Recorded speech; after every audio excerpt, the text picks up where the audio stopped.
and others that Sean Combs wanted Tupac and Suge dead. It was part of the East Coast, West Coast rivalry, and that Sean Combs possibly was offering as much of as $1 million for somebody to take them out.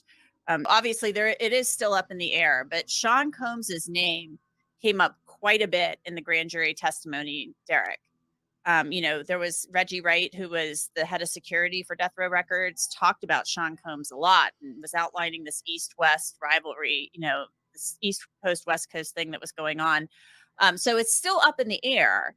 But do you think it was maybe like one of those things where it was all talk? Or do you think that there might be something there? No, there's some truth to it. I'm vivacious, eccentric, and I'm a Scorpio. Sean Diddy Combs under investigation for sex trafficking after bombshell civil suits accuse him of sexual assault. But it's not the only time Sean Combs' name has come up when it comes to major crimes, even murder. We take a look. Pull out the guns. I've had a clear point of view. I mean, for God's sake, I got shot in my nose. I was facing them directly. I watched everything occur and have described it, vehemently to all parties involved. Again, response to that. Well, I can only tell you what I remember. I remember that night there was a lot of things going on. There was a lot of police brass around, a lot of detectives. And basically, we had several people that had to be interviewed or spoken to. She was one of them. I do remember something about glass fragments hitting her. Nothing about a bullet hitting her in the face. I mean, I didn't do There's never enough evidence to prove it. Now you have these civil suits. And if these civil suits would have been settled privately before the lawsuits would have been filed, there may not have been enough information for the feds to get their attention and to go after them. But now you have witnesses and you had affidavits. You have people filing civil suits, meaning they're signing affidavits. This is what happened to me. New York, when Tupac Shakur was murdered. Combs wasn't in Vegas that night, but a man who claimed he knew Combs, who then went by Puffy, was. His name was Dwayne Keefe D. Davis. Keefe D. is now charged with ordering Tupac Shakur's murder.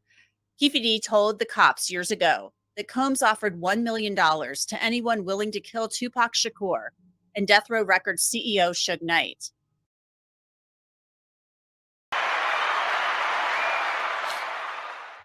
Thank you guys for tuning in. My name is Perfect. Welcome to the Perfect Timing Podcast. This is the Perfect Timing Podcast Studios. Man, I'm so happy to have y'all here. I got my nice Starbucks Star Water with some lemon and some nice ice.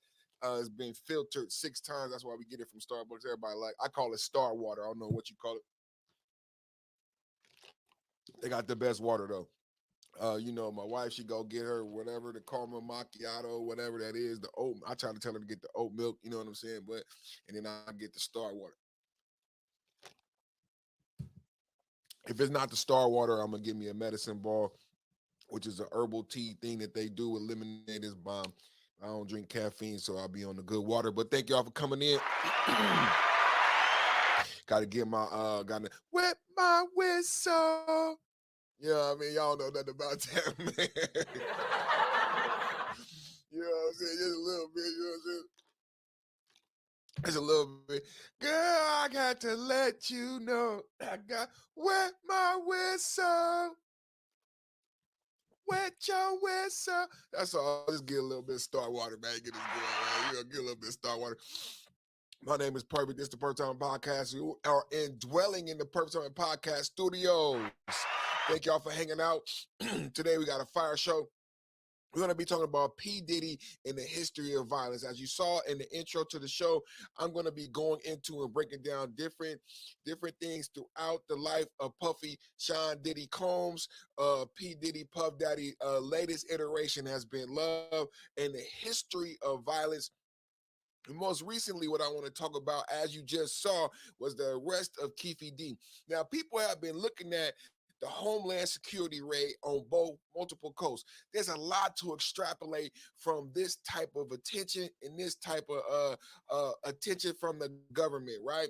This is a lot of money, a lot of coordination. You got to coordinate for something like this to get it on.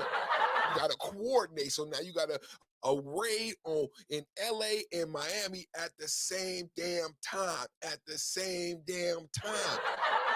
They was in LA and Miami at the same time. They was locking up his kids in LA and they was raiding his house in Miami at the same time. So now you're talking about multiple police forces. I know we were excited about Carly and the kidnapping kids with the orange hair. How much money was spent on searching on that false flag of her saying she got kidnapped, but recently she just got probation. Make sure, check the link in the description so you can watch my video in reaction to her only getting probation. But a lot of money had been spent on finding out that that was a lie. Now again, so it had to be addressed. So what I'm saying to you, when you have multiple raids on both coasts simultaneously, that's not a small thing. Now, a lot of money was spent to coordinate both events to happen at the same damn time. A lot of money was spent in two separate counties, two separate states. That makes this a federal case. That's why a lot of people say why Homeland Security was there, because they wanted to garner evidence from both locations instead of coordinating with both states. I'm going to put forth, as my opinion, it was easier to make it a federal case from the beginning. And Homeland Security is an overarching branch over the FBI and other federal arms. So this way they could be in both places at the same time. What you don't understand is there's a lot of jurisdictional issues when you have something like this case being this broad. But because this person is bi-coastal, you had to bring in an agency that could deal with an individual of this magnitude. Followed, including one by Little Rod, a man claiming he had been sexually assaulted by Sean Combs and even another actor, a really famous actor, Cuba Gooding Jr. Um, is this all? Do you think this investigation stems solely from these allegations, or do you think there's just been this cloud of suspicion around Sean Combs for so long, and then we finally got some court documents that outline some? Whoa. I didn't know about the Cuba Gooding Jr. Boys in the Hood connection. I mean, let's keep going. Let's listen. Let's find out what really happened. Cuba Gooding Jr. Trey didn't get out the car, I guess. In the movie, Trey got out the car, but at the party, I guess he went far. Let's keep going. Before you get started, Puffy does have a history of violence. Remember, he beat up his coach at UCLA, his son's football coach with a white some workout equipment. He the shit that he did to Steve Stouts, the shit with the BMF, the shit with J-Lo and Sean, and he's actually the everybody know he was the shooter. I get why law enforcement came to his house the way they did. People was like mad because they handcuffed the kids. One of the sons is the alleged co-conspirator. I understand why law enforcement did what they did and how they did it. What's that? Puffy lived in one of the richest streets in Beverly Hills. Holmby Hills is. We won't give a fuck. He black. Oh, but yeah, I guess I laid out the reason that they did it. Okay. But I just want us to look at in law enforcement to think about, hey, if you do it like that for one, do it for all the motherfuckers like that. Well, we say that when you see because they wasn't going to his house for murder. They was going to his house for sex trafficking. They said. So. But you was a law enforcement. You say I'm. Yeah, but some search warrants. To this date, when we take this, nothing's happened but some search warrant. But I do believe he's going to be taken into custody, just like I did, and like I said on Keefy D, within the month. I believe it. I believe it. And so, yeah, I mean, it was just only obvious when you have all these ex-employees and these civil lawsuits and stuff like that. And people want to say, oh, nigga, because you the ex-popo, you the ex-cop, you and your dad and all that.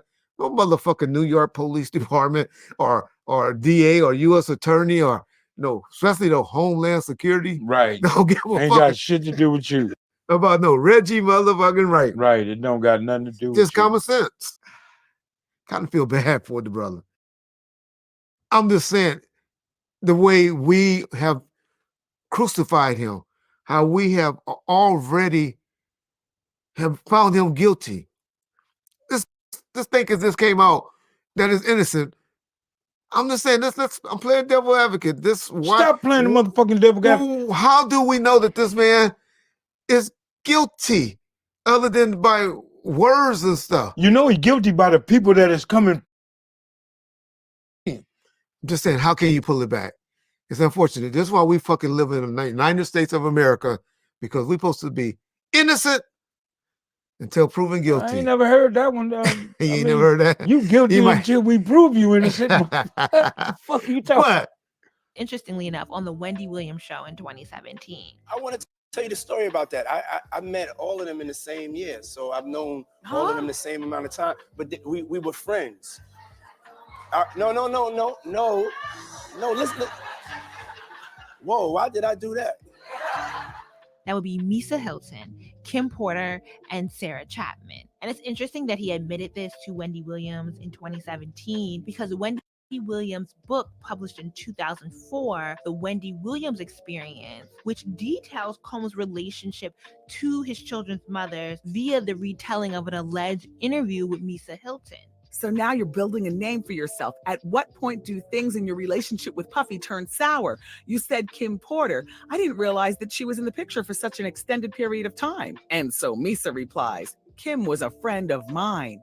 And I say, what? A friend? Now, Misa Hilton is the mother of his first child, Justin Combs, and Misa started dating him as a teenager in Harlem. They would have their first child in 1993. That same year, he started dating Kim Porter.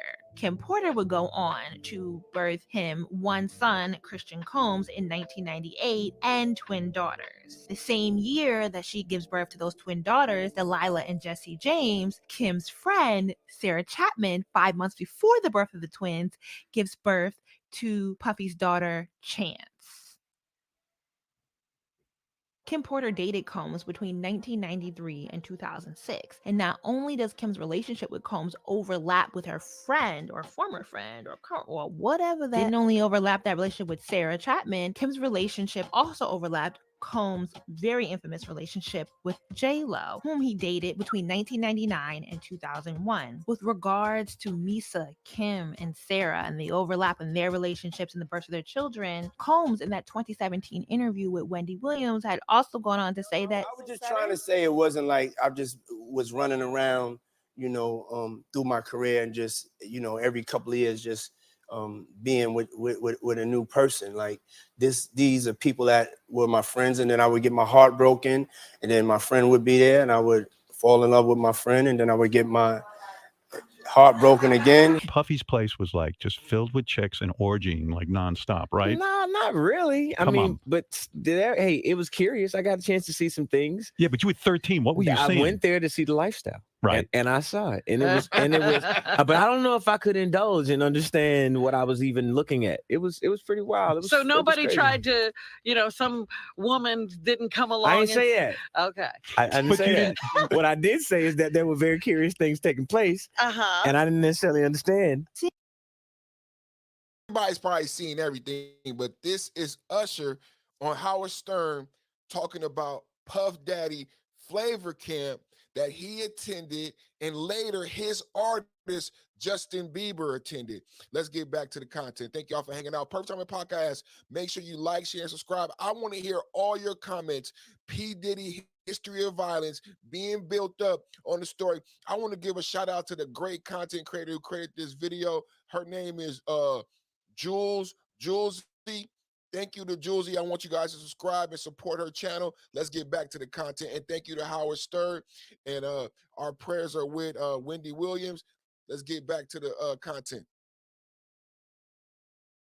Seeing as Usher has gone on to be a man who continually partners with significantly older women and has his own dubious history with the interactions with the mother of his children, I really do wonder what was actually happening in the house with a teenage Usher.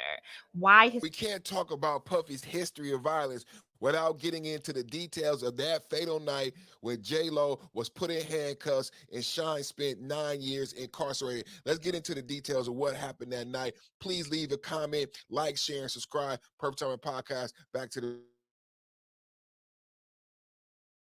got into an argument with another partier shortly before 3 a.m. Someone tossed a wad of cash at Combs as a sign of disrespect. Suddenly, all hell broke loose. And at some point, one of those people in that group fired off guns and other gunfire was had. Both Shine and Puffy pled not guilty in court, while Puffy was acquitted of all charges. Shine was convicted of reckless endangerment and illegal possession of a firearm and served an almost 10-year prison sentence from 2001 to 2009. In retrospect, Shine, who is now running for political office in his home country of Belize, claimed in a recent interview on Drink Champs that I don't really blame that on him now as much as I did then, because I did go through a stage of course bitterness. You're human. But in retrospect, I blame it more on the lawyers that were advising him to separate the case than him, because his lawyers were there, to secure a not guilty verdict by any means. many believe that Shine recall, but Puffy's lawyer in the case was Johnny Cochran, the late, great Johnny Cochran, one of the best legal minds to ever live. Rest in peace, Johnny Cochran. So Shine is saying that he blames the lawyers in retrospect because the lawyers were advising Puffy to separate the case. I don't know how you feel about that. Let me know in the comments, because Puffy's lawyer was Johnny Cochran and he was exonerated. So I don't know how much blame we can lay at the feet of Johnny Cochran. He wasn't at the club that night, Shine. You were at the club. Johnny Cochran didn't have a gun. Johnny Cochran's job was to get his client exonerated for the charges, and that's what he did successfully. So I don't know if I agree with that statement. Let's keep going.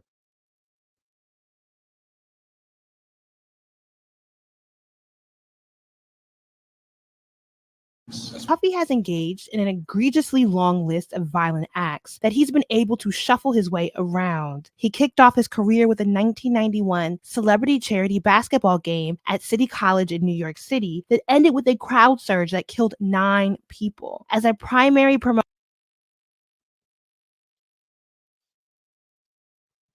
This was very sad. I remember this as a youth. This was my first introduction to who Puffy. I never heard of Puffy before this. I didn't know much about, I'm on the West Coast. I'm listening to West Coast hip hop.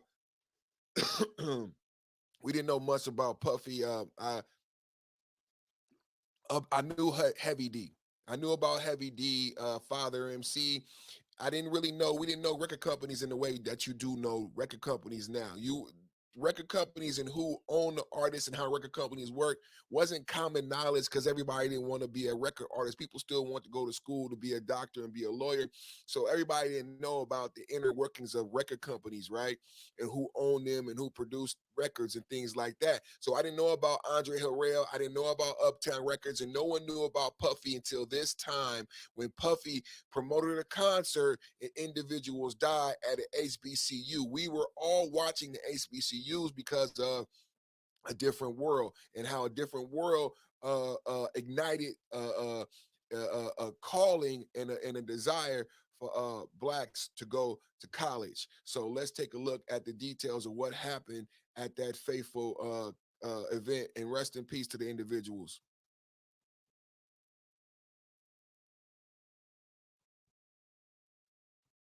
Puffy, and the rapper Heavy D were found equally liable for the tragedy, and it took almost 10 years for the bevy of wrongful death and personal injury lawsuits to all be settled for Puff Daddy.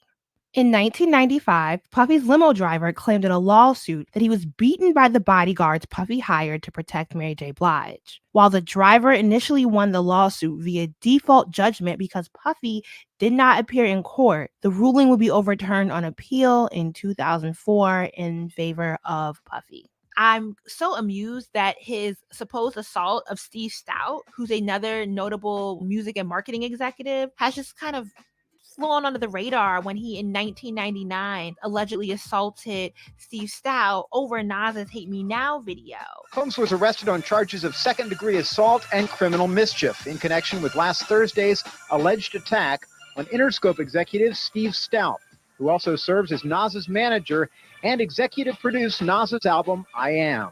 According to the police report, Combs and two other unidentified men entered Stout's office around 4:30 p.m. and attacked him, leaving him with a fractured arm and numerous cuts and bruises. Once you do a video a certain way at the last minute, that's really not professional to do business like that, really, I thought, you know what I mean? Puffy is showcased on a cross along with Nas.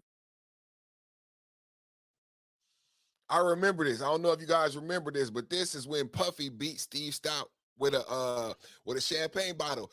I don't think you can talk about this. A lot of people have been linking Puffy's behavior to Jay-Z's behavior. When I recall this incident, you know what I remember? I remember Puffy beating Steve Stout with a champagne bottle, but I also remember Jay-Z stabbing Rivera, Big's manager, at a nightclub. And that never gets picked up by the radio, by the radar either. So shout out to Jules, because she's bringing up a very good point about P. Diddy's history of violence as it pertains to Steve Stout and that violent act where he was actually arrested. No one talks about it. But also in conjunction and similarity to that, Jay-Z actually stabbed Rivera, Undies, the guy who owned Undies Entertainment, who brought you Cameron, who was Biggie, Notorious Big, B.I.G.'s best friend, and where Big was going to go when he left Bad Boy.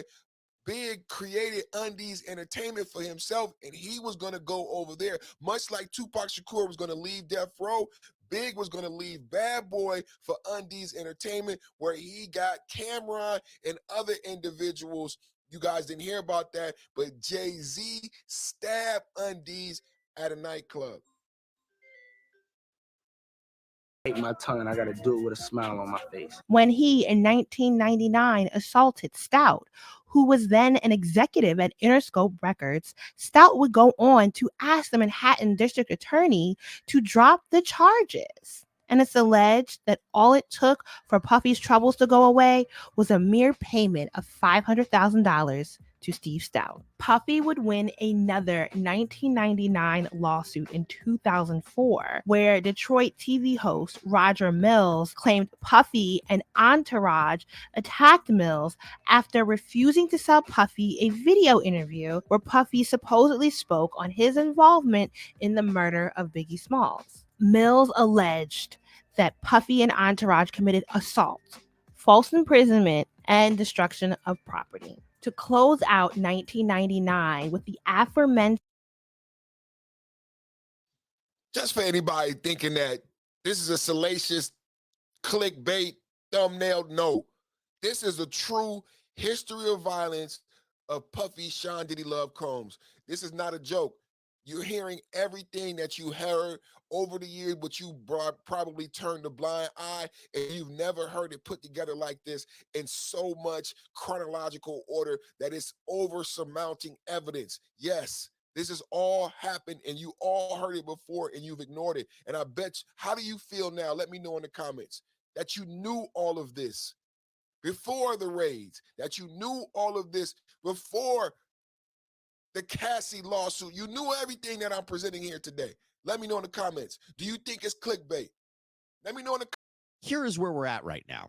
At the time of this recording, all federal authorities have said so far is that the raids were happening in connection with some sort of ongoing investigation, which sources say has to do with human trafficking. In fact, the New York Post reported that a Department of Homeland Security officer told them, quote, "We believe that there is a disturbing history of sex trafficking. We're responding to concrete, detailed, explicit allegations. This is not random. We didn't choose his name out of a hat. We had allegations that we're following up on." Okay, so we're going to get into all of that in a bit. But when we talk about human trafficking, which is generally speaking when you exploit somebody for labor or service, from our audience, so that we have an understanding of what explicit allegations. So it says, We believe there is disturbing history of sex trafficking. We are responding to concrete, detailed, explicit allegations. This is not random. We didn't choose his name out of a hat. We had allegations that we are following up on. This is the first confirmation that we've got from authorities. This is from the Department of Homeland Security officer. It's the first confirmation that we got here on Perfect Timing Podcast right now for all the speculations of why the raids took place. I told you in the beginning how and why I felt. So now you got confirmation from Homeland Security of why the raids took place first time here on Perfect Timing Podcast. Let's keep going. This is not random. We didn't choose his name out of a hat. We had allegations that we're following up on. Okay, so we're going to get into all of that in a bit. But when we talk about human trafficking, which is generally speaking when you exploit somebody out these raids, there are a lot of videos that are surfacing of the music mogul, some of which we're looking at now in a different context, to say the least. Let me talk about this video. There was video and photos that seem to show where Combs is right now, because Combs appears to still be hanging out in the Miami area. A fitness coach said he was visiting a restaurant on Friday when he happened to see Combs and some of his friends in line.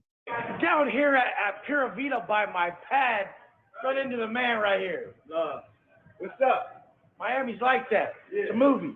Combs apparently flashed an L, said, "Love, what's up?" The day before, he was reportedly spotted at a Top Golf in Miami with his teenage daughters. Seems to be pretty relaxed for a guy whose empire could potentially be at stake and he could potentially be facing criminal charges. But this is significant. This is very significant because there was speculation at the time of the raids that Combs had fled the country. After all, reports indicated that Combs's private jet had flown to the Caribbean on the day of the raids. Now it has since returned back to Florida, both criticizing the raids, but also said, quote, and I thought this was so interesting, Mr. Combs was never detained, but spoke to and cooperated with authorities. That led me to believe that there was a strong chance he never left the country. Okay, so it seems like he's in Florida. Something to keep in mind, though. Combs, who's gone by the names Diddy, P. Diddy, Puffy, and more, he has not been.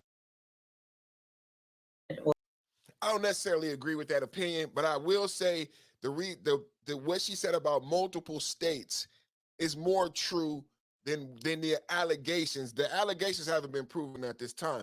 What we do know at this time for a fact is that Puffy Sean Diddy Love Combs resides in multiple homes on bi-coastal. He is a multi-millionaire, possibly a billionaire, and he's bi-coastal. In order to prosecute him and to execute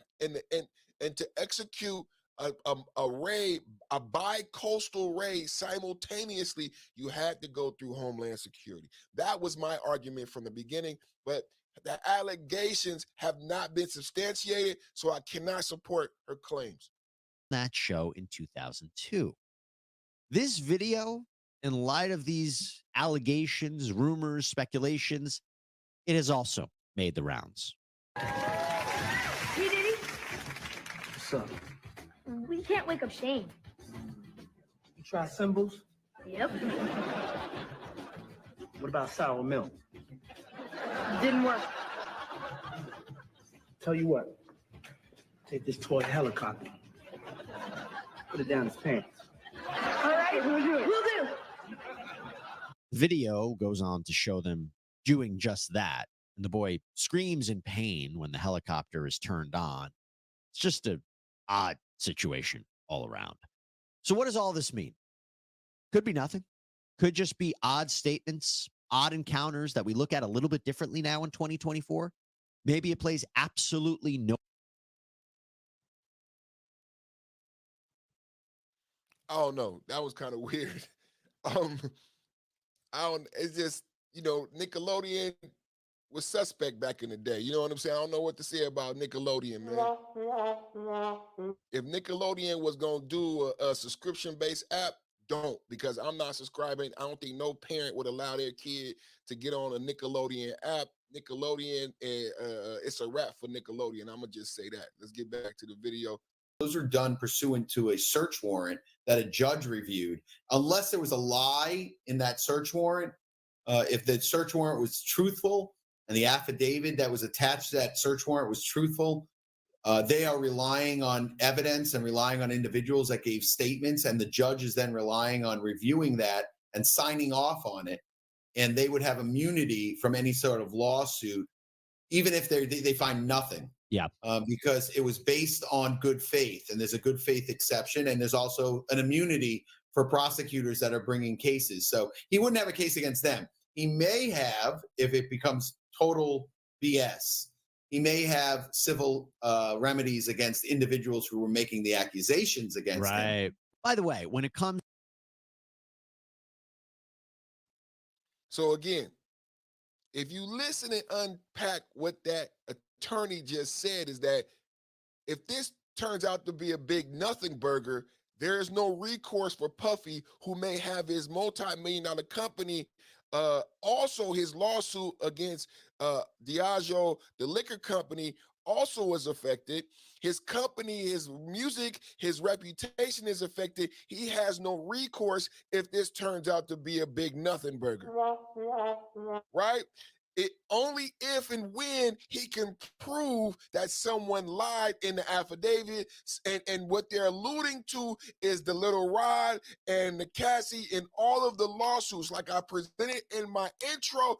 If it were not for these civil suits, if it were not for these accusations turning into lawsuits and then civil suits, where then people sign affidavits, those signed affidavits can be used as evidence by the feds. That is how we got here.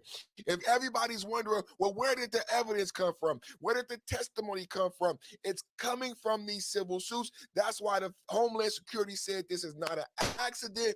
We have allegations that we are called to substantiate. So because everyone keeps coming out with these litany of lawsuits trying to get money from Puff Daddy, they said the one way we can help Puff Daddy and help these individuals is to do this raid and clear his name. If we do this raid, clear his name, and we don't find any evidence and proof of this, then the lawsuits have to stop. Then you don't have this thing where you look at American Citizen as a teller and everybody just gets to come out and just file lawsuits against Puffy, and it's a free day to get money from everybody. Thank you for everybody from watching. My name is Perfect Timing. My name is Perfect. This is the Perfect Timing Podcast. You're in the Perfect Timing Podcast studios. Thank y'all for watching. Puff Daddy, history of violence. Let me know in the comments, do you agree? Is the case substantiated by his history of violence? Are all the cases I presented to you today circumstantial? Going back to 95, beating up of, and these are cases where he actually was arrested on record. Beating Steve Stout with the champagne bottle. Beating up somebody for a videotape where he spoke on involvement in Biggie Smalls' murder. The Shine incident with J-Lo, right? We're talking about a history of violence. The Tupac murder of Keefe D. And then all of the allegations from this year. So we're talking about a history and a pattern of behavior. I want to know if you agree. Let me know in the comments.